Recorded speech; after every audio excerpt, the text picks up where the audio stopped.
Alors, la législation en vigueur prévoit le versement d'une pension destinée aux orphelins, calquée sur le principe de la pension de réversion.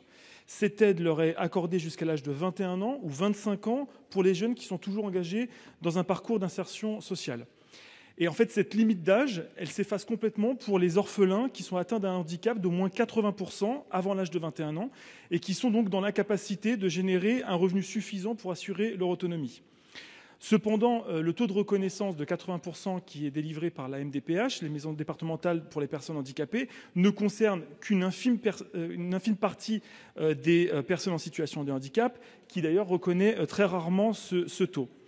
Par ce cadre réglementaire, cette aide précieuse est de facto exclue pour une grande partie des jeunes adolescents ou adultes handicapés qui viendraient à perdre leurs proches. C'est pourquoi, mes chers collègues, par cet amendement, nous souhaitons étendre l'obtention de cette pension de réversion aux personnes ayant un taux de reconnaissance du handicap à minima de 50% et plus, car quand vous êtes handicapé, avec un taux de reconnaissance de MDPH de 50%, c'est déjà beaucoup en termes de perte d'autonomie, et encore plus quand vous avez perdu vos proches.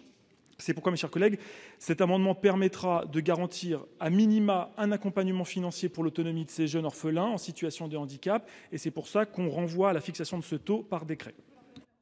Très bien. Il y a un sous-amendement